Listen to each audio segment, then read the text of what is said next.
നമസ്കാരം ഫ്രണ്ട്സ്, എല്ലാവർക്കും റീസ്റ്റാർട്ട് PSCയുടെ മറ്റൊരു ക്ലാസ്സിലേക്ക് സ്വാഗതം.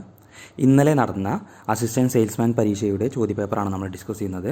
അപ്പോൾ അസിസ്റ്റൻറ്റ് സെയിൽസ്മാൻ പരീക്ഷയുടെ ആദ്യഘട്ടം പരീക്ഷ കഴിഞ്ഞിരിക്കുകയാണ്. ഇനി ഒരു ഘട്ടം കൂടി ഉണ്ട്. അപ്പോൾ രണ്ടാം ഘട്ടം പരീക്ഷ എഴുതുന്നവർക്ക് ഒരു റിവിഷൻ ക്ലാസ് ആയിരിക്കും ഇത്. അപ്പോൾ പ്രത്യേകം നോട്ട് വയ്ക്കുക. കഴിഞ്ഞ ദിവസം പരീക്ഷ എഴുതിയ എല്ലാവരും ഈ പരീക്ഷ ഇനി കഴിഞ്ഞു, ഇനി അടുത്ത പരീക്ഷയ്ക്ക് തയ്യാറാവുക. ഇതിൻ്റെ കീയൊക്കെ നോക്കി നിങ്ങൾ സെറ്റായിരിക്കുക. ഈ പരീക്ഷയിൽ ചോദിച്ച ഒരു ചോദ്യം നിങ്ങൾക്ക് എന്തെങ്കിലും കാരണവശാൽ തെറ്റിയിട്ടുണ്ടെങ്കിലോ അല്ലെങ്കിൽ അറിയാത്തൊരു ചോദ്യം ഒരു ഭാഗത്തു നിന്ന് ചോദ്യം വന്നിട്ടുണ്ടെങ്കിലോ ഒക്കെ അടുത്ത പരീക്ഷകൾക്കായിട്ട് നിങ്ങളതിനെ സെറ്റാക്കി വെക്കുക. അതായത് പഠിച്ച് ഉറപ്പിച്ച് വെക്കണം. ഇനി അങ്ങനെ ഒരു ചോദ്യം കിട്ടിക്കഴിഞ്ഞാൽ നിങ്ങളുടെ തെറ്റിപ്പോരുത്. അതിന് വേണ്ടി സെറ്റായിരിക്കുക. നമ്മൾ പ്രൊവിഷണൽ ആൻസർ കീ വെച്ചിട്ടുള്ള ഉത്തരങ്ങളാണ് ഡിസ്കസ് ചെയ്യുന്നത്. അപ്പോൾ ചില മാറ്റങ്ങൾ ഉണ്ടാവാൻ സാധ്യതകളുണ്ട്. ഒഴിവാക്കപ്പെട്ട ഭാഗങ്ങളുണ്ടെങ്കിൽ നമുക്ക് പിന്നീട് കമൻറ്റിൽ പിൻ ചെയ്ത് വെക്കാം. ഫൈനൽ ആൻസർ കീ വരുമ്പോഴാണ് നമുക്കത് അറിയുള്ളൂ. ഇപ്പോൾ നമുക്ക് ഈ പ്രൊവിഷണൽ ആൻസർ കീ വെച്ചിട്ടുള്ള ഉത്തരങ്ങൾ ഡിസ്കസ് ചെയ്ത് പോകാം. അപ്പോൾ ചോദ്യത്തിലോട്ട് കിടക്കാം. ഇന്ത്യൻ നാഷണൽ കോൺഗ്രസ് പൂർണ്ണ സ്വരാജ് പ്രഖ്യാപിച്ചത് ഏത് സമ്മേളനത്തിൽ വെച്ചാണ്? ഇന്ത്യൻ നാഷണൽ കോൺഗ്രസ് പൂർണ്ണ സ്വരാജ് പ്രഖ്യാപിച്ചത് ഏത് സമ്മേളനത്തിൽ വെച്ചാണ്? ലാഹോർ സമ്മേളനത്തിലാണ്. തിരുവിതാംകൂർ ഭരണാധികാരിയായ മാർത്താണ്ഡവർമ്മ കർഷകരായ സൈനികർക്ക് അവരുടെ സേവന കാലഘട്ടത്തിൽ നൽകിയിരുന്ന നികുതി ഇളവ് ഏതു പേരിലാണ് അറിയപ്പെട്ടിരുന്നത്? ഇറയിളി എന്ന പേരിലാണ് കേട്ടോ. തിരുവിതാംകൂർ ഭരണാധികാരിയായ മാർത്താണ്ഡവർമ്മ കർഷകരായ സൈനികർക്ക് അവരുടെ സേവന കാലഘട്ടത്തിൽ നൽകിയിരുന്ന നികുതി ഇളവ് ഏതു പേരിലാണ് അറിയപ്പെട്ടത്? ഇറയിളി എന്ന പേരിലാണ്. കേരളത്തിൽ ബ്രിട്ടീഷുകാരുടെ പ്രത്യക്ഷ ഭരണത്തിന് കീഴിലുണ്ടായിരുന്ന പ്രദേശം ഏതാണ്? Option D മലബാറാണ്. 1.25 കോടി മലയാളികൾ എന്ന ഗ്രന്ഥം രചിച്ചത് EMS ആണ്. EM Sankaran Namboodiripad. Option B. അഞ്ചാമത്തെ ചോദ്യം, ശുദ്ധി പ്രസ്ഥാനം ഏത് പരിഷ്കരണ പ്രസ്ഥാനവുമായി ബന്ധപ്പെട്ടതാണ്? ഓപ്ഷൻ എ ആര്യ സമാജവുമായി ബന്ധപ്പെട്ടതാണ് ശുദ്ധി പ്രസ്ഥാനം. ആറാമത്തെ ചോദ്യം, 1925 ജൂണിൽ അഴീക്കൽ തീരത്തിന് 44 നോട്ടിക്കൽ മൈൽ അകലെ വെച്ച് കത്തിയമർന്ന കപ്പൽ കൊളംബോയിൽ നിന്ന് മുംബൈയിലെ ഏത് തുറമുഖത്തേക്കാണ് യാത്ര തിരിച്ചത് എന്നാണ് ചോദ്യം. Option D നവക്ഷേവയാണ്. നവക്ഷേവ. ഏഴാമത്തെ ചോദ്യം, താഴെ പറയുന്നതിൽ ശരിയായ പ്രസ്താവന ഏത്? ഓപ്ഷൻ 1 ആണ് ശരിയായിട്ടുള്ളത്. എ ആണ്. ഓപ്ഷൻ 1 മാത്രമാണ് ശരിയായിട്ടുള്ളത്. കാറ്റിലൂടെ തിരശ്ചീന തലത്തിൽ താപം വ്യാപിക്കുന്ന പ്രക്രിയയാണ് അഭിവഹനം എന്ന് പറയുന്നത്. കാറ്റിലൂടെ തിരശ്ചീന തലത്തിൽ താപം വ്യാപിക്കുന്ന പ്രക്രിയയാണ് അഭിവഹനം എന്ന് പറയുന്നത് കേട്ടോ. എട്ടാമത്തെ ചോദ്യം, ഇന്ത്യൻ ഉപഭൂഖണ്ഡത്തിൽ ഉൾപ്പെടാത്ത രാജ്യം ഏതെന്നാണ് ചോദ്യം. ഓപ്ഷൻസ് നേപ്പാൾ, ബംഗ്ലാദേശ്, അഫ്ഗാനിസ്ഥാൻ, ഭൂട്ടാൻ എന്നീ ഓപ്ഷൻസ് ആണ് തന്നിട്ടുള്ളത്.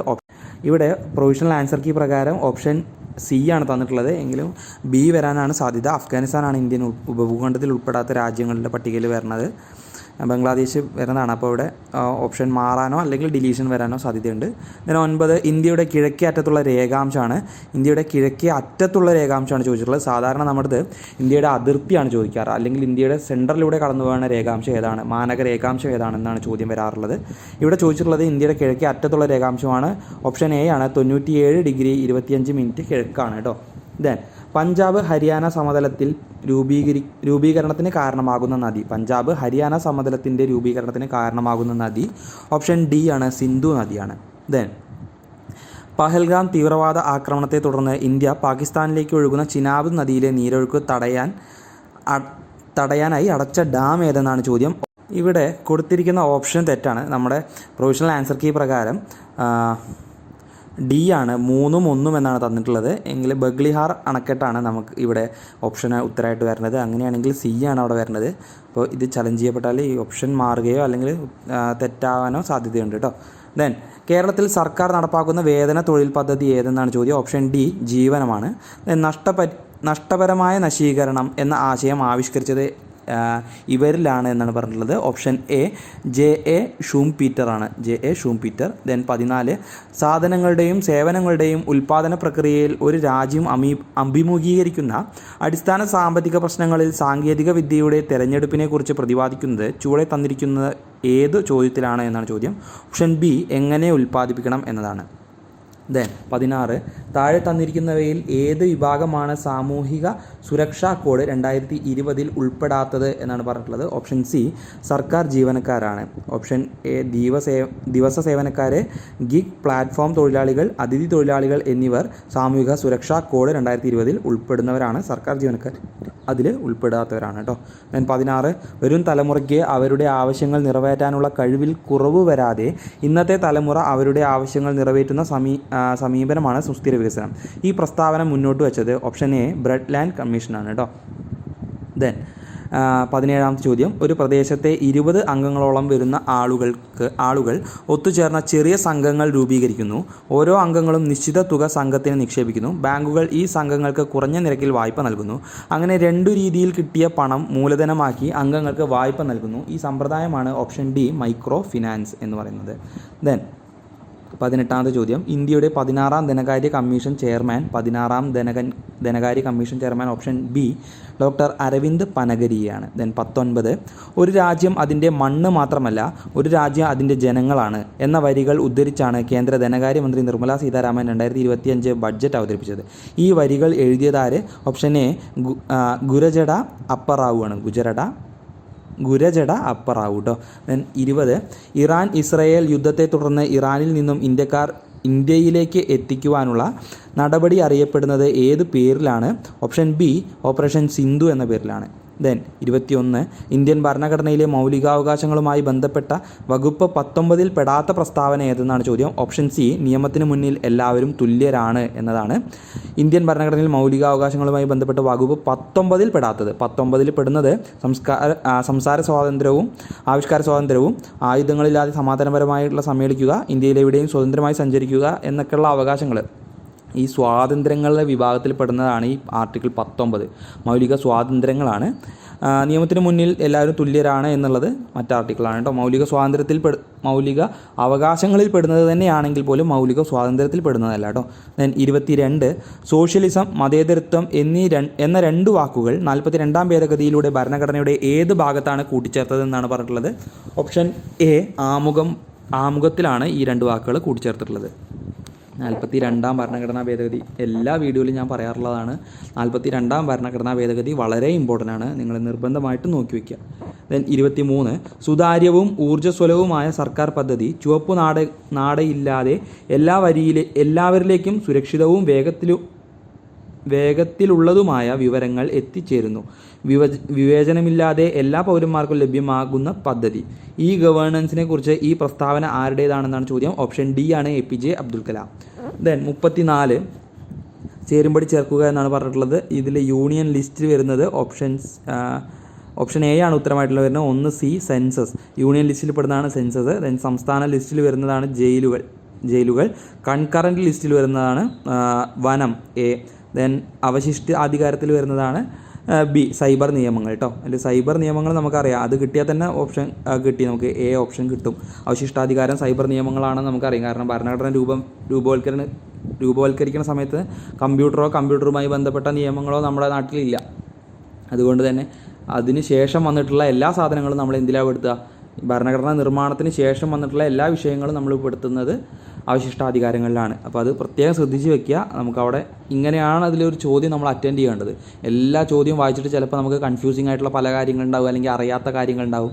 നമുക്ക് ഏതാണോ അറിയുക അതിൽ തന്നിട്ടുള്ളത്, നമുക്ക് ഒന്നാമത്തെ അറിയുമെങ്കിൽ ഒന്നാമത്തെ വെച്ചിട്ട് തന്നെ നമ്മൾ ഓപ്ഷൻ ചെക്ക് ചെയ്ത് നോക്കുക. നമുക്ക് അടുത്ത് നോക്കാം. 25, താഴെ തന്നിരിക്കുന്ന പ്രസ്താവനകളിൽ തെറ്റായ പ്രസ്താവന ഏതൊക്കെയെന്നാണ് ചോദ്യം. 25 ബി ആണ് ഓപ്ഷൻ. 2ഉം 3ഉമാണ് തെറ്റായിട്ടുള്ളത്. കേരള സംസ്ഥാന തിരഞ്ഞെടുപ്പ് കമ്മീഷൻ നിലവിൽ വന്നത് 1990-ലാണെന്ന് തെറ്റാണ്. 3 കേരള സംസ്ഥാന തിരഞ്ഞെടുപ്പ് കമ്മീഷൻ്റെ ആദ്യ കമ്മീഷണർ സുകുമാർ സെൻ ആണെന്നത് തെറ്റാണ്.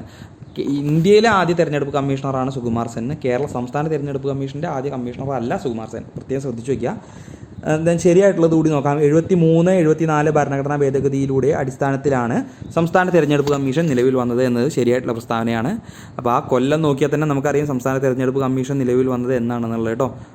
കേരള സംസ്ഥാന തിരഞ്ഞെടുപ്പ് കമ്മീഷൻ്റെ ഇപ്പോഴത്തെ മുഖ്യ തിരഞ്ഞെടുപ്പ് കമ്മീഷണർ A ഷാജഹാനാണ്. കറണ്ട് അഫെയറൊക്കെ നിങ്ങൾ പ്രത്യേകം നോക്കി വയ്ക്കിച്ചോളുക. ഒരുപാട് ചോദ്യങ്ങൾ കറണ്ട് അഫെയറിൽ നിന്ന് ഈ ഇടയ്ക്കായിട്ട് ചോദിക്കുന്നുണ്ട്. അത് തന്നെ വളരെ റീസെൻ്റ് ആയിട്ടുള്ള കറണ്ട് അഫെയറുകളടക്കം ചോദിക്കുന്നുണ്ട്. ഇപ്പോൾ പഹൽഗാം ആക്രമണത്തെക്കുറിച്ചൊക്കെ കഴിഞ്ഞ ഒരു 3 ചോദ്യ പേപ്പറിലായിട്ട് നമ്മൾ കണ്ടുവരികയാണ്. അതിനെക്കുറിച്ചുള്ള എന്തെങ്കിലും ഒരു ചോദ്യം അവിടെ ഉണ്ടായിരിക്കും. 26ാമത്തെ ചോദ്യം നോക്കാം. കേരളത്തിലെ പൊതുസ്ഥലങ്ങളിൽ മാലിന്യം വലിച്ചെറിയുന്ന കുറ്റങ്ങൾ റിപ്പോർട്ട് ചെയ്യുന്ന വ്യക്തിക്ക് നൽകുന്ന പാരിതോഷികം താഴെ പറയുന്നവയിൽ ഏതാണെന്നാണ് ചോദ്യം. ഓപ്ഷൻ ഡി ഈടാക്കാവുന്ന പിഴയുടെ 25% അല്ലെങ്കിൽ പരമാവധി 2500 രൂപയാണ് കേട്ടോ പാരിതോഷികമായിട്ട് ലഭിക്കുക. ദെൻ 27 ദരിദ്രരായ ജനവിഭാഗത്തിന് തുച്ഛമായ വിലയ്ക്ക് ഭക്ഷ്യധാന്യങ്ങൾ നൽകുന്ന കേന്ദ്ര സർക്കാരിൻ്റെ പദ്ധതി ഓപ്ഷൻ സി ആണ് അന്ത്യോദയ അന്ന യോജനയാണ് കേട്ടോ. 28 താഴെ തന്നിരിക്കുന്ന പ്രസ്താവനകളിൽ തെറ്റായ പ്രസ്താവന കണ്ടെത്തുക എന്നാണ് പറഞ്ഞിട്ടുള്ളത്. ഓപ്ഷൻ സി ആണ് തെറ്റ്. ഇതിനുള്ള ഉത്തരവ് ഇറക്കിയത് ശ്രീമൂലം തിരുനാളാണെന്നാണ് പറഞ്ഞിട്ടുള്ളത്. അത് തെറ്റാണ്. സ്റ്റേറ്റ്മെൻറ്റുകൾ നോക്കാം. കേരളത്തിൽ ആദ്യമായി തൊഴിൽ വകുപ്പ് രൂപീകരിച്ചത് 1946 ഇതിനുള്ള നിർദ്ദേശം നൽകിയത് CP രാമസ്വാമി അയ്യരാണ്. 1946 വരെ വ്യവസായ വകുപ്പിൻ്റെ ഭാഗമായിരുന്നു തൊഴിൽ വകുപ്പ്. ഇതൊക്കെ ശരിയായിട്ടുള്ള സ്റ്റേറ്റ്മെൻറ്റുകളാണ്. ഓപ്ഷൻ സി ആണ് തെറ്റായിട്ടുള്ളത്. ദെൻ 1946 രൂപീകരിച്ചു എന്ന് പറഞ്ഞാൽ തന്നെ നമുക്കറിയാം. പിന്നെ ശ്രീമൂലം തിരുനാൾ അവിടെ വരാൻ സാധ്യതയില്ല എന്ന് നമുക്കറിയാം. ദെൻ 29 നോക്കാം. താഴെ തന്നിരിക്കുന്ന പ്രസ്താവനകളിൽ രാജ്യസഭയുമായി ബന്ധപ്പെട്ട ശരിയായ പ്രസ്താവന അഥവാ പ്രസ്താവനകൾ ഏവ എന്നാണ് ചോദ്യം. ഓപ്ഷൻ ബി ആണ് ശരിയായിട്ടുള്ളത്. എല്ലാ പ്രസ്താവനകളും തെറ്റാണെന്നാണ്. രാജ്യസഭയുടെ കാലാവധി 6 വർഷമാണ്. രാജ്യസഭയ്ക്ക് കാലാവധി ഇല്ല, അപ്പോൾ തന്നെ തെറ്റി. രാജ്യസഭ പാർലമെൻറ്റിൻ്റെ അധോമണ്ഡലമാണ്. തെറ്റാണ്. പാർലമെൻറ്റിൻ്റെ അധോമണ്ഡലമല്ല, ഉപരിമണ്ഡലമാണ് കേട്ടോ. ദെൻ രാജ്യസഭ അംഗമാകാനുള്ള കുറഞ്ഞ പ്രായം 25 വയസ്സാണ്. അവിടെയും തെറ്റി. 30 വയസ്സാണ് രാജ്യസഭ അംഗമാകാനുള്ള കുറഞ്ഞ പ്രായം. എല്ലാ സംസ്ഥാനങ്ങളിൽ നിന്നും രാജ്യസഭാ അംഗങ്ങളുടെ പ്രാതിനിധ്യം തുല്യമാണ്. തെറ്റാണ്. അവിടുത്തെ ജനസംഖ്യാ അടിസ്ഥാനത്തിലും അവിടുത്തെ മറ്റ് കാര്യങ്ങൾ നോക്കി ലോക്സഭാ സീറ്റുകളുടെയൊക്കെ എണ്ണത്തിനൊക്കെ ക്രമീകൃതമായിട്ടാണ് ഈ ഒരു രാജ്യസഭാ സീറ്റുകൾ ഉൾപ്പെടുത്തിയിട്ടുള്ളത്. അപ്പോൾ എല്ലാ അങ്ങനെയാണെങ്കിൽ അവിടെ ഒട്ടും ഈക്വൽ അല്ലാത്തൊരു ഡിസ്ട്രിബ്യൂഷൻ നടക്കില്ലേ. കേരളത്തിൽ ആകെ 3 കോടി ജനമേ ഉള്ളൂ. നേരെ മറിച്ച് തമിഴ്നാട്ടിൽ അതിലധികം ജനങ്ങളുണ്ട്. ഉത്തർപ്രദേശിൽ ഒരുപാട് ജനങ്ങളുണ്ട്. അപ്പോൾ ഇവിടെയും അവിടെയും ഒരുപോലെ സീറ്റിൻ്റെ തുല്യ പ്രാധാന്യം ലഭിക്കുകയില്ല എന്നുള്ളത് ഒരു ബേസിക് ഫാക്റ്റാണ്. നമുക്ക് ചിന്തിച്ചാൽ കിട്ടാവുന്നൊരു കാര്യമാണ്. അങ്ങനെയാണെങ്കിൽ നമുക്ക് ഓപ്ഷൻ ബി ആണ് ഇവിടെ ശരിയായിട്ടുള്ളത്. എല്ലാ പ്രസ്താവനകളും തെറ്റാണെന്നാണ് പറഞ്ഞത്. ശരിയായിട്ടുള്ള കാര്യങ്ങൾ ഞാൻ പറഞ്ഞു, ശ്രദ്ധിച്ചു വെച്ചോളൂ. രാജ്യസഭയെക്കുറിച്ചുള്ള ചോദ്യങ്ങളും സ്ഥിരമായിട്ട് ചോദിച്ച് കാണാറുണ്ട്. രാജ്യസഭ പ്രസിഡൻറ്റ്, അതുപോലെ തന്നെ ഉപരാഷ്ട്രപതി തുടങ്ങിയ ഭാഗങ്ങളിൽ നിന്നുള്ള ചോദ്യങ്ങൾ സ്ഥിരം ഇപ്പോൾ കണ്ടുവരുന്നുണ്ട്. പ്രത്യേകം ശ്രദ്ധിക്കുക. അടുത്തൊരു സ്ഥിരം ചോദ്യമാണ്, പിന്നെയും ചോദിച്ചിട്ടുണ്ട്. സ്ഥിരം വിഷയമാണെന്നാണ് ഞാൻ പറഞ്ഞത്. ഇതേ ചോദ്യം തന്നെയല്ല കേട്ടോ റിപ്പീറ്റ് ചെയ്ത് വരുന്നത് ആ ഭാഗങ്ങളാണ്. ആ ഭാഗങ്ങൾ നിങ്ങൾ പ്രത്യേകം നോക്കി വയ്ക്കുക. MGNREGA പൂർണ്ണ രൂപം ഏതെന്നാണ് ചോദ്യം. Option A Mahatma Gandhi national rural employment guarantee act ആണ്. ദെൻ 31 താഴെ തന്നിരിക്കുന്നവയിൽ തെറ്റായ പ്രസ്താവനകൾ ഏതൊക്കെയെന്നാണ് ചോദ്യം. ഓപ്ഷൻ സി ആണ്. 2 മാത്രമാണ് തെറ്റായിട്ടുള്ളത്. 2018 ജമ്മു കാശ്മീർ സംസ്ഥാന പദവി നഷ്ടപ്പെട്ടു എന്നത് തെറ്റാണ്. 2019 ദെൻ ജമ്മു കാശ്മീരിൻ്റെ പ്രത്യേക പദവി മുൻപ് നൽകിയിരുന്ന വകുപ്പാണ് വകുപ്പ് 370. ശരിയായിട്ടുള്ളതാണ്. ഇപ്പോൾ ജമ്മു കാശ്മീർ 2 കേന്ദ്രഭരണ പ്രദേശങ്ങളാണ്, ജമ്മു കാശ്മീരും ലഡാക്കും. ദെൻ ജമ്മു കാശ്മീർ നാഷണൽ കോൺഫറൻസ് ഇവിടുത്തെ ഒരു പ്രധാന പ്രാദേശിക രാഷ്ട്രീയ പാർട്ടിയാണ്. അതും ശരിയായിട്ടുള്ള സ്റ്റേറ്റ്മെൻറ്റാണ്. ദെൻ 32 രാജ്യത്ത് ആദ്യമായി വയോജനങ്ങളുടെ ക്ഷേമം, സംരക്ഷണം, പുനരധിവാസം എന്നിവ ഉറപ്പാക്കാൻ വയോജന കമ്മീഷൻ ബില്ല് നിയമസഭ പാസാക്കി ഗവർണറുടെ അംഗീകാരത്തിനായി അയച്ച ഇന്ത്യൻ സംസ്ഥാനം ഏതെന്നാണ് ചോദ്യം. ഓപ്ഷൻ ഡി കേരളമാണ്. ദെൻ 33 സുരക്ഷാ നയം ഏതിൻ്റെ മുദ്രാവാക്യമാണ്. KSDMA നയമാണ് സുരക്ഷാ നയം എന്ന മുദ്രാവാക്യം കേട്ടോ. ദെൻ CRISPR CAS നയം സാങ്കേതിക വിദ്യയുടെ പ്രധാന പ്രയോജനങ്ങൾ എന്തെല്ലാമെന്നാണ് ചോദ്യം. ഓപ്ഷൻ ഡി ആണ് മുകളിൽ പറഞ്ഞവയെ എല്ലാം. ജീൻ തെറാപ്പി, കാർഷിക വിളകളുടെ മെച്ചപ്പെടുത്തൽ. ദെൻ ഇവിടെ ഈ ഘോര ചികിത്സ എന്നതുകൊണ്ട് എന്താണ് PSC ഉദ്ദേശിച്ചതെന്ന് നമുക്കറിയില്ല. അത് ഡിലീഷൻ വരാനുള്ള സാധ്യതയുണ്ട്. ഓപ്ഷൻ എയും ബിയും ശരിയായിട്ടുള്ളതാണ്. സി എന്താണെന്ന് നമുക്ക് മനസ്സിലായിട്ടില്ല, ചിലപ്പോൾ തെറ്റി വന്നതായിരിക്കാം. പക്ഷേ ഉത്തരം കൊടുത്തിട്ടുള്ളത് പ്രൊവിഷണൽ ക്യാൻസർ കീയിൽ ഡി ആണ് കൊടുത്തിട്ടുള്ളത്. ഇത് ഡിലീഷൻ വരാൻ സാധ്യതയുള്ള ഒരു ചോദ്യമാണ്. ദെൻ 35 താഴെ കൊടുത്തിരിക്കുന്ന പട്ടികയിൽ നിന്നും ശരിയായ വാക്സിൻ്റെയും അസുഖത്തിൻ്റെയും ജോഡി തിരഞ്ഞെടുക്കുക എന്നാണ് പറഞ്ഞിട്ടുള്ളത്. ഓപ്ഷൻ ബി ആണ്. OPV പോളിയോ വാക്സിനാണ്. പോളിയോക്കെതിരെ കൊടുക്കുന്ന വാക്സിനാണ് OPV കേട്ടോ. ദെൻ ഓസോൺ പാളിയുടെ ഈ ASM പരീക്ഷയ്ക്ക് നിങ്ങൾക്ക് വളരെ ഇമ്പോർട്ടൻ്റ് ആയിട്ടുള്ളൊരു ഭാഗമാണ് ബയോളജി പോർഷൻ. രോഗങ്ങളും രോഗകാരികളും എന്നൊക്കെയുള്ള ഭാഗങ്ങളും അതുപോലെ തന്നെ സർക്കാരുകളുടെ വയോജനങ്ങൾക്കും അതുപോലെ മറ്റുള്ള കുട്ടികൾക്കും സ്ത്രീകൾക്കും ഒക്കെ സുരക്ഷാ പദ്ധതികളും കാര്യങ്ങളൊക്കെ ഉണ്ടാവും. പദ്ധതികളുണ്ടാവും, സർക്കാരിൻ്റെ പദ്ധതികൾ, ആരോഗ്യ പദ്ധതികൾ പ്രത്യേകിച്ച്. അതൊക്കെ വളരെ പ്രധാനമായിട്ട് നിങ്ങൾ നോക്കി വയ്ക്കുക. ഈ ഒരു ASM പരീക്ഷയ്ക്ക് അത് വളരെ പ്രാധാന്യത്തോടു കൂടി തന്നെ ചോദിക്കുന്നതാണ്. ഒരുപാട് ചോദ്യങ്ങൾ നമുക്കവിടെ കിട്ടും. അടുത്ത ചോദ്യം നമുക്ക് നോക്കാം. ഓസോൺ പാളിയുടെ ശോഷണത്തിന് പ്രധാന കാരണമായ രാസവസ്തു ഏതെന്നാണ് ചോദ്യം. ഓപ്ഷൻ എ ആണ്. ക്ലോറോ ഫ്ലൂറോ കാർബണുകളാണ്, CFCs. Then carbon dioxide, methane, nitrous oxide തുടങ്ങിയ സാധനങ്ങളൊക്കെ എന്താണ്? ഹരിതഗൃഹവാതകങ്ങളാണ് കേട്ടോ. ദെൻ നോക്കാം 37 വിറ്റാമിൻ ഡിയുടെ അപര്യാപ്തത മൂലമുണ്ടാകുന്ന രോഗം ഏതാണെന്നാണ് ചോദ്യം. ഓപ്ഷൻ എ റിക്കറ്റ്സ് ആണ്. കണ എന്ന് പറയുന്ന അവസ്ഥയാണ് റിക്കറ്റ്സ്. ദെൻ ആരോഗ്യ കേരളം പദ്ധതിയുടെ പ്രധാന ഉദ്ദേശം എന്താണെന്നാണ് ചോദ്യം. ഓപ്ഷൻ സി, ആരോഗ്യ സേവനങ്ങൾ ഗ്രാമപ്രദേശങ്ങളിലെ ജനങ്ങളിലേക്ക് എത്തിക്കുക എന്നാണ് ആരോഗ്യ കേരളം പദ്ധതിയുടെ പ്രധാന ഉദ്ദേശം. ദെൻ തലച്ചോറിൻ്റെ പ്രധാനപ്പെട്ട ഭാഗങ്ങൾ സെറിബ്രത്തെക്കുറിച്ചുള്ള പ്രസ്താവനകൾ താഴെ കൊടുത്തിരിക്കുന്നു. ശരിയായവ തിരഞ്ഞെടുക്കുക എന്നാണ് പറഞ്ഞിട്ടുള്ളത്. ഓപ്ഷൻ എ ആണ് ശരി. 1ഉം 4ഉം. സെറിബ്രം മനുഷ്യൻ്റെ തലച്ചോറിൻ്റെ ഏറ്റവും വലിയ ഭാഗമാണ്, ശരിയായിട്ടുള്ളതാണ്. ഹൃദയമിടിപ്പ്, ശ്വസനം, രക്തസമ്മർദ്ദം തുടങ്ങിയ പ്രവർത്തനങ്ങൾ നിയന്ത്രിക്കുന്നത് സെറിബ്രം അല്ല കേട്ടോ. ഹൃദയമിടിപ്പ്, ശ്വസനം, രക്തസമ്മർദ്ദം തുടങ്ങിയ പ്രവർത്തനങ്ങൾ നിയന്ത്രിക്കുന്നത് മെഡുല ഒബ്ലാങ്കട്ടയാണ്. സെറിബെല്ലമല്ല, മെഡുല ഒബ്ലാങ്കട്ടയാണ്. ശരീരത്തിൻ്റെ സന്തുലിതാവസ്ഥ കാക്കുന്നതാണ് സെറിബെല്ലം. അപ്പോൾ ശ്രദ്ധിച്ചു വയ്ക്കുക, ചെറിയ മിസ്റ്റേക്ക് വന്നതാണ്. ദെൻ ഓപ്ഷൻ 4 ശരിയായിട്ടുള്ള സ്റ്റേറ്റ്മെൻറ്റാണ്. ചിന്തനം, ഓർമ്മ, ബുദ്ധിമുട്ടുകൾ പരിഹരിക്കൽ, ഭാഷ, തീരുമാനങ്ങൾ എന്നിവയെ നിയന്ത്രിക്കുന്നത് സെറിബ്രമാണ് എന്നത് ശരിയായിട്ടുള്ള സ്റ്റേറ്റ്മെൻറ്റാണ്. അപ്പോൾ 1ഉം 4ഉം ശരിയാണ്, 2ഉം 3ഉം തെറ്റായിട്ടുള്ളതാണ്. അത് ശരിയായിട്ടുള്ള കാര്യം ഞാൻ പറഞ്ഞു. ദെൻ 40 ഏതാണ് ജീവിതശൈലി രോഗങ്ങൾക്ക് കാരണം ആകുന്നത് എന്നാണ് പറഞ്ഞിട്ടുള്ളത്. പരിസ്ഥിതി മലിനീകരണം ജീവിതശൈലി രോഗത്തിൻ്റെ ഒരു ഭാഗമല്ല. ജീവിതശൈലി രോഗം പറഞ്ഞാൽ നമ്മുടെ ജീവിതത്തിൽ നമ്മൾ അനുഷ്ഠിച്ചു വരുന്ന കാര്യങ്ങൾ, അല്ലെങ്കിൽ നമ്മുടെ ആചാരം എന്ന് പറയാൻ വയ്യ, നമ്മൾ കഴിക്കണ ഭക്ഷണ രീതികൾ, നമ്മുടെ വ്യായാമം, അങ്ങനത്തെ കാര്യങ്ങളൊക്കെ ബന്ധപ്പെട്ടതാണ് ഈ ജീവിതശൈലി രോഗങ്ങൾ. അതിൽ ഇവിടെ ഓപ്ഷൻ സി ആണ് ശരിയായിട്ടുള്ളത്. അനിയന്ത്രിതമായ ഭക്ഷണശീലമാണ് വരിക കേട്ടോ. 41 അമ്ലമഴയുടെ pH മൂല്യം ഏകദേശം 5.6, ഓപ്ഷൻ എ. ദെൻ 6ൽ താഴെയാണ് കേട്ടോ, 5.6ൽ താഴെ. ദെൻ 42 ഏതൊരു പ്രവർത്തനത്തിനും തുല്യവും വിപരീതവുമായ ഒരു പ്രതിപ്രവർത്തനം ഉണ്ടായിരിക്കും എന്നത് ന്യൂട്ടൻ്റെ എത്രാമത്തെ ചലന നിയമമാണ്? ഓപ്ഷൻ സി ആണ്, 3ആം ചലന നിയമം. ഇത് പഠിക്കാത്തവരാരും ഉണ്ടാവില്ല. നമുക്ക് ആകെ ന്യൂട്ടൻ്റെ അറിയണ ഒരു നിയമമായിരിക്കും ചിലപ്പോൾ 3ആം നിയമം. അതിവിടെ ചോദിച്ചിട്ടുണ്ട്, ഓപ്ഷൻ സി. ദെൻ 43 വൈദ്യുത കാന്തിക തരംഗങ്ങളിൽ ആവൃത്തി ഏറ്റവും കൂടിയ തരംഗം ഏതാണ്? ഓപ്ഷൻ എ ഗാമ കിരണമാണ് കേട്ടോ. ദെൻ 44 ഭൂമിയുടെ കേന്ദ്രത്തിൽ ഗ്രാവിറ്റി മൂലമുള്ള ത്വരണം ജിയുടെ മൂല്യം എത്രയാണ്? ഓപ്ഷൻ ബി 0 m/s² ആണ്. കേന്ദ്രത്തിലാണ് പറഞ്ഞിട്ടുള്ളത്, ഭൂമിയുടെ കേന്ദ്രത്തിൽ, സെൻറ്ററിൽ. ദെൻ ലോകത്തിലെ ഏറ്റവും വേഗത കൂടിയ ഹൈസ്പീഡ് ട്രെയിൻ CR 450 അനാച്ഛാദനം ചെയ്ത രാജ്യം? ഓപ്ഷൻ ഡി ചൈനയാണ്. 46 നാസയിലെ ബഹിരാകാശ യാത്രികരായ സുനിത വില്യംസും ബാരി വിൽമോറും 2024 ജൂൺ മുതൽ 2025 മാർച്ച് വരെ 9 മാസക്കാലം അന്താരാഷ്ട്ര ബഹിരാകാശ നിലയത്തിൽ ഗവേഷണത്തിനു ശേഷം ഭൂമിയിലേക്ക് മടങ്ങിയത് ഏത് വാഹനത്തിലായിരുന്നു എന്നാണ് ചോദ്യം. Option C space X crew dragon ആണ് കേട്ടോ. ദെൻ 132 ഗ്രാം കാർബൺ ഡൈ ഓക്സൈഡിൽ എത്ര മോൾ CO2 അടങ്ങിയിരിക്കുന്നു എന്ന് കണ്ടെത്തുക. കെമിസ്ട്രി പഠിച്ച ആൾക്കേ അത് ചെയ്യാൻ കഴിയുള്ളൂ. ഓപ്ഷൻ സി ആണ് 3 മോൾ. 3 മോളാണ് 132 ഗ്രാം കാർബൺ ഡൈ ഓക്സൈഡിൽ അടങ്ങിയിരിക്കുന്ന കാർബൺ ഡൈ ഓക്സൈഡിൻ്റെ അളവ് കേട്ടോ. 3 മോളാണ് വരിക കേട്ടോ. 132നെ 3 കൊണ്ട് ഹരിച്ചു കഴിഞ്ഞാൽ നമുക്കവിടെ കാർബൺ ഡൈ ഓക്സൈഡിൻ്റെ അളവ് കിട്ടും, കാർബൺ ഡൈ ഓക്സൈഡിൻ്റെ ഗ്രാം മാസ് കിട്ടും. അത് വെച്ചിട്ടാണ് നമ്മളവിടെ എന്ത് ചെയ്യേണ്ടത്, ഇത് കണ്ടുപിടിക്കേണ്ടത്. GMM കിട്ടും. അപ്പോൾ അതൊക്കെ പഠിച്ച ആൾക്കാരൊക്കെ, കൃത്യമായിട്ട് പഠിച്ച ആൾക്കാർക്ക് അത് ചെയ്യാൻ കിട്ടുള്ളൂ. ദെൻ 48 ഒരു നിശ്ചിത താപനിലയിൽ പൂരിതമാകാൻ ആവശ്യമായതിൽ കൂടുതൽ ലീനം ലയിച്ചു ചേർന്ന ലായനിയെ പറയുന്ന പേര് അതിപൂരിത ലായനിയാണ് കേട്ടോ. അപ്പോൾ അപൂരിത ലായനി എന്ന് പറഞ്ഞാൽ ഇനിയും ലയിക്കാൻ ബാക്കിയുണ്ട്, ആ ലായനിയിൽ ഇനിയും നമുക്ക് ലയിപ്പിക്കാം, ലീനത്തെ ലയിപ്പിക്കാം എന്നതാണ്. ദെൻ പൂരിത ലായനി എന്ന് പറഞ്ഞാൽ ഇനി ലയിക്കില്ല എന്ന് പറയുന്ന ഒരു അളവുണ്ടല്ലോ, ബാലൻസ്ഡ് ആയിട്ടുള്ള ഒരു സ്റ്റേറ്റ്. അതിന് ശേഷം ഇനിയും ലീനം ഇട്ട് കഴിഞ്ഞാൽ ആ ലായനിയിൽ ആ ലീനം ലയിക്കില്ല. ആ ഒരു അവസ്ഥയാണ് എന്ത്, പൂരിത ലായനി എന്ന് പറയുന്നത്. അതിപൂരിതം പറഞ്ഞാൽ നമ്മൾ ടെമ്പറേച്ചറൊക്കെ ചേഞ്ച് ചെയ്ത് കഴിഞ്ഞാൽ, കുറച്ചുകൂടി ചൂടാക്കി കഴിഞ്ഞാൽ കുറച്ചധികം നമുക്ക് എന്ത് ചെയ്യാം, ആ ലീനത്തെ ആ ലായനിയിൽ ലയിപ്പിക്കാൻ സാധിക്കും. അപ്പോൾ അങ്ങനത്തെ ഒരു ലായനിയെ പറയുന്ന പേരാണ് എന്ത്, ഓപ്ഷൻ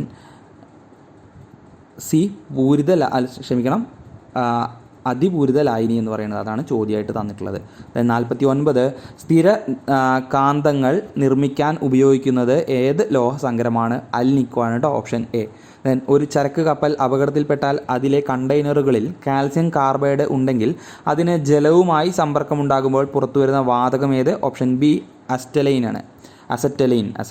എന്നാൽ 51 പ്രോട്ടീനുകളുടെ ത്രിമാന ഘടന പ്രവചിക്കാൻ സഹായിക്കുന്ന നിർമ്മിത ബുദ്ധി ഉപകരണം AI ടൂൾ ഏതെന്നാണ് ചോദ്യം. ഓപ്ഷൻ സി AlphaFold ആണ്. ദെൻ 52 2024-25 അധ്യയന വർഷം മുതൽ കേരള സ്കൂൾ കലോത്സവത്തിൽ ഉൾപ്പെടുത്തിയ ഗോത്ര കലാരൂപങ്ങൾ താഴെ കൊടുത്തിട്ടുള്ളവയിൽ ഏതെന്നാണ് ചോദ്യം. ഇവിടെ തന്നിരിക്കുന്നതിൽ 5 ഒഴികെ ബാക്കി എല്ലാതും ഉൾപ്പെടുത്തിയിട്ടുണ്ട്. 1, 2, 3, 4, 6 എന്നീ ഇതാണ് ഓപ്ഷൻസ്. പണിയ നൃത്തം, പളിയ നൃത്തം, ഇരുള നൃത്തം, മംഗലം കളി, ദെൻ മലയ പുലയ ആട്ടം എന്നിവ കേരള കലോത്സവത്തിൽ ഉൾപ്പെടുത്തിയ വിഭാഗങ്ങളാണ്. ദെൻ 53 താഴെ കൊടുത്തവരിൽ 2024 മേജർ ധ്യാൻചന്ദ് ഖേൽരത്ന അവാർഡ് ജേതാക്കൾ ആരെല്ലാം? ഓപ്ഷൻ ഡി ആണ് തന്നിരിക്കുന്നത് എല്ലാവരും. Gukesh D, Harmanpreet Singh, Praveen Kumar, Manu Bhaker തുടങ്ങിയവരെല്ലാവരും major Dhyan Chand Khel Ratna award 2024 award നേടിയ ആൾക്കാരാണ്. അവരുടെ മേഖലകൾ ഏതൊക്കെയാണെന്ന് നിങ്ങൾ പ്രത്യേകം പഠിച്ചു നോക്കിയാൽ. അപ്പോൾ ഗുകേഷ് ചെസ്സ് വിഭാഗത്തിൽ പെടുന്ന ആളാണ്. അപ്പോൾ ബാക്കിയുള്ളത് കൂടി നിങ്ങൾ നോക്കി വയ്ക്കുക. വളരെ പ്രധാനപ്പെട്ട കാര്യങ്ങളാണ്, ചോദ്യം വരാൻ സാധ്യതയുണ്ട്. അപ്പോൾ ഇനി ചിലപ്പോൾ ഇതിൽ ഒരാളെ തന്നിട്ട് ഇയാൾ ഏത് കായിക ഇനവുമായി ബന്ധപ്പെട്ട ആളെന്നാവും ചോദിക്കാൻ സാധ്യത. അപ്പോൾ അതൊക്കെ പ്രത്യേകം ശ്രദ്ധിച്ച് വയ്ക്കുക.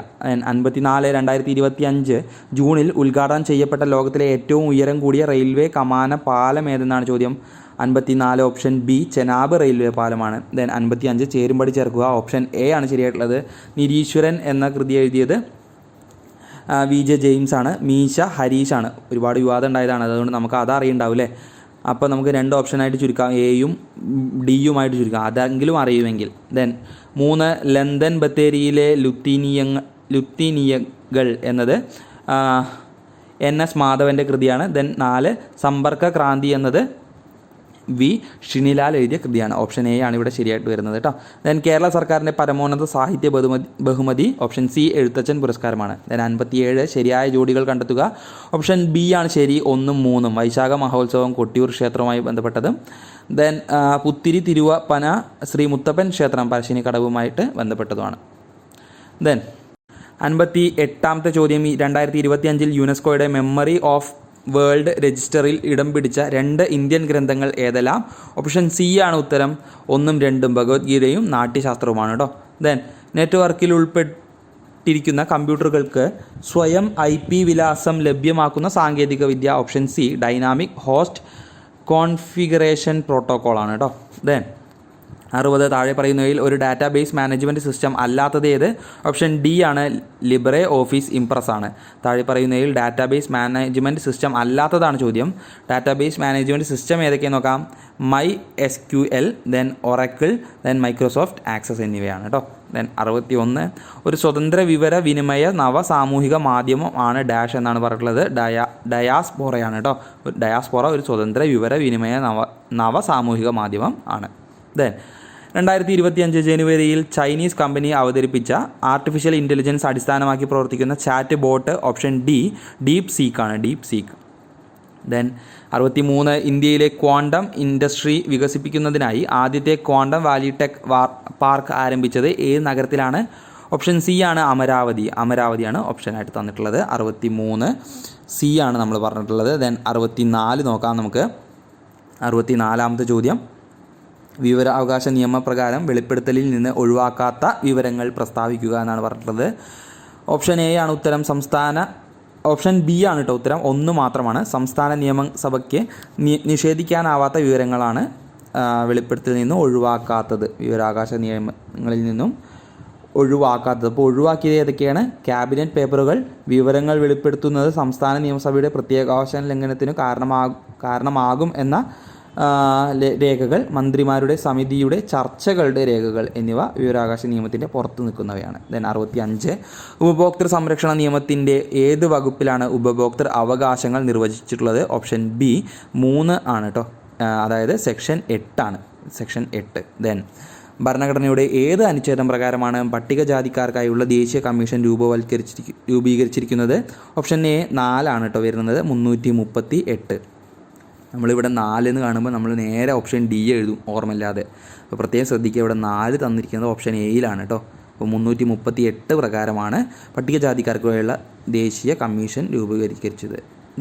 67 ഗാർഹിക പീഡന നിയമത്തിലെ 12ാം വകുപ്പ് പ്രകാരം ആർക്കൊക്കെ അപേക്ഷ നൽകാമെന്നാണ് ചോദ്യം. ഓപ്ഷൻ ഡി ആണ് ഇവിടെ. 4 മാത്രമാണ് ശരി, അതായത് എല്ലാം ശരിയാണെന്നാണ് കേട്ടോ. പീഡിപ്പിക്കപ്പെട്ട വ്യക്തിക്ക് മാത്രം, ഏതൊരാൾക്കും പീഡിപ്പിക്കപ്പെട്ട വ്യക്തിക്കും പ്രൊട്ടക്ഷൻ ഓഫീസർക്കും മാത്രം. അപ്പോൾ 3ഉം കൊടുക്കാം, ഏതൊരാൾക്കും കൊടുക്കാമെന്നതാണ് ശരിയായിട്ടുള്ളത്.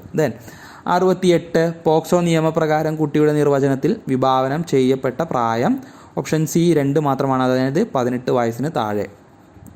പോക്സോ നിയമപ്രകാരം കൗമാരക്കാർക്കിടയിലെ ലൈംഗികതയെ അപ്പാടെ കുറ്റമാക്കുന്നത് ആശങ്കാജനമാണെന്ന് പ്രതിപാദിക്കുന്ന law commission report option A 2 മാത്രം, അതായത് 283 റിപ്പോർട്ടാണ് കേട്ടോ. 70 മാതാപിതാക്കളുടെയും മുതിർന്ന പൗരന്മാരുടെയും സംരക്ഷണ നിയമത്തിൻ്റെ സെക്ഷൻ 2D രക്ഷിതാവ് ആരാണ്? ഓപ്ഷൻ സി 3 മാത്രമാണ്. അതായത് 2 1 ജന്മം നൽകിയ രക്ഷിതാവും ദത്തെടുത്തവരും രണ്ടാം അച്ഛനും രണ്ടാം അമ്മയും അതിൽ ഉൾപ്പെടും രക്ഷിതാവ് എന്ന കൂട്ടത്തിൽ. ഞാൻ അടുത്ത് നോക്കാം. 71 ഒരു മുറിയുടെ നീളവും വീതിയും യഥാക്രമം 10 മാക്സ് ആണ് കേട്ടോ. 10 മീറ്റർ 75 സെൻറ്റിമീറ്ററും 8 മീറ്റർ 25 സെൻറ്റിമീറ്ററും ആണ്. തറയിൽ ചതുരാകൃതിയിലുള്ള ടൈലുകൾ പാകണം. ടൈലിൻ്റെ സാധ്യമായ ഏറ്റവും വലിയ വലുപ്പം ഏതെന്ന് കണ്ടെത്തുക എന്നാണ്. ഓപ്ഷൻ ബി ആണ് ഇവിടെ ശരിയായിട്ടുള്ളത്. ദെൻ 9808 × 65 ഓപ്ഷൻ സി കണക്ക് ചെയ്ത് തന്നെ കണ്ടുപിടിക്കുക കേട്ടോ. 61.3 × 10⁵5 ആണ് ഇവിടെ വരുന്നത്. Option C. ഇവിടെ അങ്ങോട്ടും ഇങ്ങോട്ടുമൊക്കെ മാറിപ്പോട്ടോ, പോയിൻ്റൊക്കെയാണ് അങ്ങോട്ടും ഇങ്ങോട്ടും കൊടുത്തിട്ടുള്ളത്, പ്രത്യേകം ശ്രദ്ധിച്ച് എഴുതുക. 73 AB എന്നീ പൈപ്പുകൾ യഥാക്രമം 12 മണിക്കൂറും 15 മണിക്കൂറും കൊണ്ട് ഒരു ടാങ്ക് നിറയ്ക്കും. 2 പൈപ്പുകളും ഒരുമിച്ച് തുറന്നാൽ എത്ര മണിക്കൂർ കൊണ്ട് ടാങ്ക് നിറയുമെന്നാണ് ചോദ്യം. ഓപ്ഷൻ എ 6 മണിക്കൂർ 40 മിനിറ്റ്. then 74 ഓപ്ഷൻ സി ആണ് വരുന്നത്. XYZ⁻12 എന്നതാണ് ഉത്തരം. then 75 രഘു ഒരു ബാങ്കിൽ നിന്നും വായ്പ എടുത്തു. ആദ്യ ഗഡുവായി രഘു 1000 രൂപ തിരിച്ചടച്ചു. ഓരോ മാസവും ഗഡു 150 രൂപ വീതം വർദ്ധിച്ചാൽ 30ാമത്തെ ഗഡുവായി രഘു തിരിച്ച് അടയ്ക്കുന്ന തുക എത്രയാണെന്നാണ് ചോദ്യം. ഓപ്ഷൻ ഡി ആണ് 5350. then 76 ഒരു ദിവസം എത്ര തവണ ഒരു ക്ലോക്കിലെ സൂചികൾ പരസ്പരം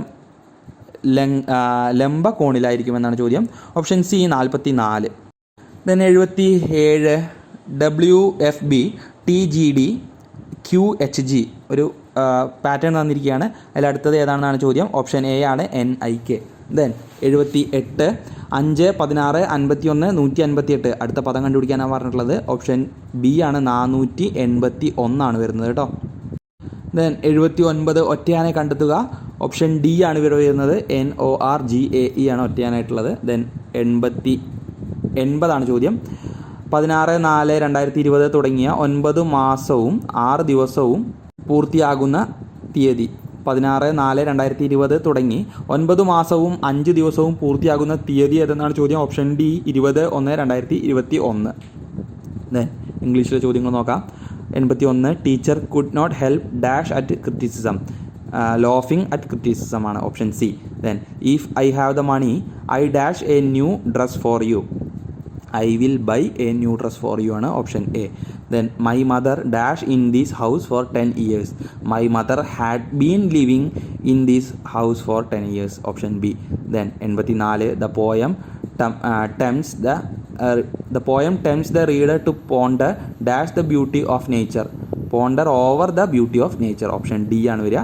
then 85 give a one word substitute for a person who loves book.